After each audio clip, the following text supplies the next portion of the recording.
दोस्तों 9 दिसंबर फ्राइडे की शाम मैं खूनी मंडे के इंस्टाग्राम पर पहली बार लाइव आ रहा हूं, वो भी फेस टू फेस, आप लोगों से ढेर सारी बातें करने और आप लोगों के सवालों का जवाब देने। तो अपने सवाल जल्दी से रेडी करो और खूनी मंडे के इंस्टाग्राम पेज को अभी फॉलो करो। Link in the description and pin comment. भेड़िया। एरिक 15 साल का एक लड़का था। उसकी मां की 2 साल पहले ही एक कार एक्सीडेंट में डेथ हुई थी। उनके गुजरने के बाद एरिक बहुत मायूस हो गया था। एरिक के डैड की नाइट शिफ्ट होने की वजह से वो उसके साथ ज्यादा वक्त नहीं गुजार पाते थे। एरिक ने धीरे धीरे अपने दोस्तों से भी बात करना बंद कर दिया था। एरिक अपनी क्लास में अकेला बैठकर बस अपनी किताब में ड्राइंग्स बनाता रहता था। पर एक दिन एरिक के साथ कुछ ऐसा हुआ जिसने उसकी जिंदगी बदल दी। उस दिन एरिक की क्लास में एक नया स्टूडेंट माइकल एडमिट हुआ था। माइकल दिखने में एक बहुत ही शर्मीला सा लड़का था। उसके ब्राउन बाल उसके पूरे माथे को ढके हुए थे और उसकी नीली आंखें उसके बालों के बीच से चमक रही थीं। माइकल की इंट्रोडक्शन के बाद वो एरिक के साथ आकर बैठ गया। माइकल एरिक से बात करने की कोशिश करने लगा, पर एरिक किसी से बात नहीं करता था। वो माइकल को इग्नोर करके अपना सर झुकाकर अपनी किताब में ड्राइंग बनाने लगा। थोड़ी देर में स्कूल खत्म होने की घंटी बजी और सभी बच्चे अपने अपने घर जाने लगे। एरिक भी अपनी साइकिल पर स्कूल से बाहर निकला कि तभी उसने देखा स्कूल गेट के बाहर कुछ लड़के माइकल को बुली कर रहे थे। माइकल ने एरिक को देखते ही उसे मदद के लिए बुलाया, पर एरिक ने उस पर ध्यान नहीं दिया और अपनी साइकिल लेकर वहां से चला गया। लेकिन कुछ दूर पहुंचकर एरिक को बहुत बुरा लगने लगा। उसके दिमाग में बार बार मदद मांगता हुआ माइकल आ रहा था। वो वापस स्कूल गया, लेकिन वहां पहुंचकर उसने देखा कि वहां कोई भी नहीं था। तभी एरिक को माइकल अपनी साइकिल से एक रास्ते पर जाते हुए दिखाई दिया। उसके पीछे वही लड़के लगे थे जो उसे बुली कर रहे थे। एरिक भी माइकल की मदद करने के लिए उसके पीछे चला गया। साइकिल चलाते चलाते वो एक ऐसे रास्ते पर आ गया था जिसके दोनों तरफ जंगल था। एरिक को लगा कि शायद वो भटक चुका है और उसने वापस मुड़ने का सोचा। लेकिन वो जैसे ही मुड़ने लगा, उसे जंगल की एक तरफ से थोड़ी हलचल सुनाई दी। एरिक ने उस तरफ नजर उठाकर देखा तो रोड के साइड पर लगी झाड़ियां बहुत जोर जोर से हिल रही थीं। एरिक हिम्मत करके उन झाड़ियों के पास गया तो उसकी रूह कांप गई। उसने देखा कि एक बहुत ही भयानक दिखने वाला भेड़िया एक इंसान को नोच नोच कर खा रहा था। ये देखकर एरिक का शरीर बिल्कुल सुन्न पड़ गया था।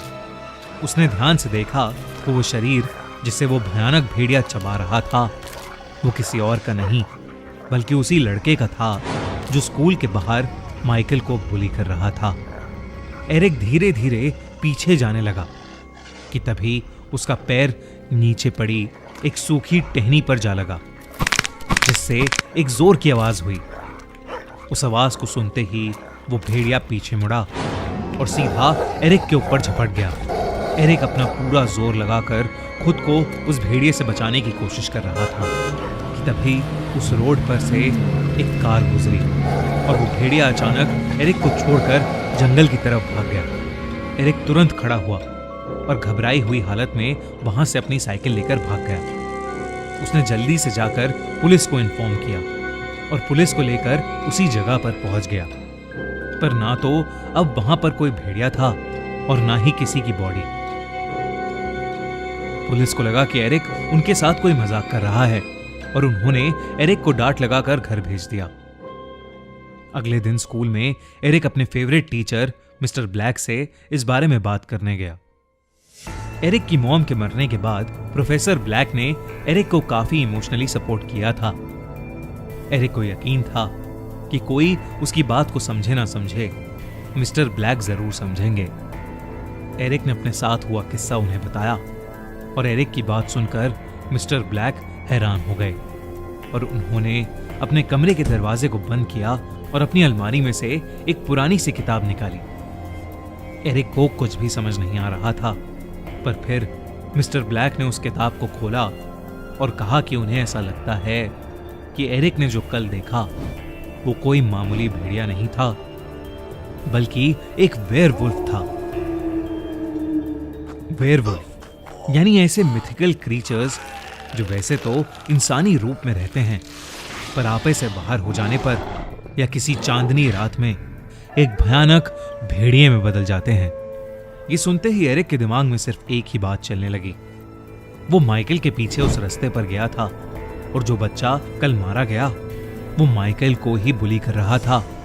ये सब सोचकर एरिक को लगने लगा कि माइकल एक वेयरवुल्फ है और उसी ने कल उस पर हमला किया था। उस दिन के बाद से लगभग हर दिन लोगों के लापता होने की खबर आने लगी। एक दिन मिस्टर ब्लैक ने एरिक से कहा कि उन्हें उस भेड़िए को मारना होगा। मिस्टर ब्लैक ने कहा कि एरिक का सामना उस भेड़िए से पहले हो चुका है, इसलिए वो भेड़िया एरिक का शिकार करने जरूर आएगा और इससे पहले वो आए एरिक को उसे ही मार देना चाहिए। स्कूल के बाद एरिक मिस्टर ब्लैक के साथ उनके घर चला गया। मिस्टर ब्लैक ने उसे पीने के लिए कॉफी दी, लेकिन उस कॉफी को पीते ही एरिक को चक्कर आने लगे और उसे सब धुंधला धुंधला दिखने लगा। उसने देखा कि मिस्टर ब्लैक अपने बेडरूम की तरफ जा रहे हैं। बाहर बहुत रात हो चुकी थी और चांद भी नजर आने लगा था। एरिक बेहोशी की हालत में ये सब देख ही रहा था कि अचानक से एरिक को मिस्टर ब्लैक के बेडरूम से एक जोर की आवाज आई। एरिक तुरंत उठकर बेहोशी की हालत में उनके कमरे के दरवाजे पर गया।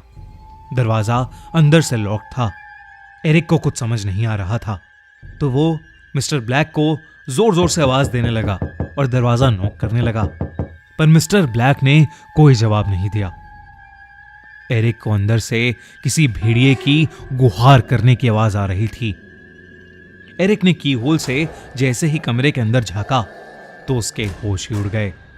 एरिक की आंखों के सामने मिस्टर ब्लैक की रीढ़ की हड्डी गोल हो गई और उनके पूरे शरीर पर बड़े बड़े बाल उगने लगे। उनका मुंह लंबा होने लगा और दांत एक जानवर जैसे बड़े हो गए। कुछ ही सेकंड्स में मिस्टर ब्लैक उस खूंखार भेड़िए में बदल चुके थे।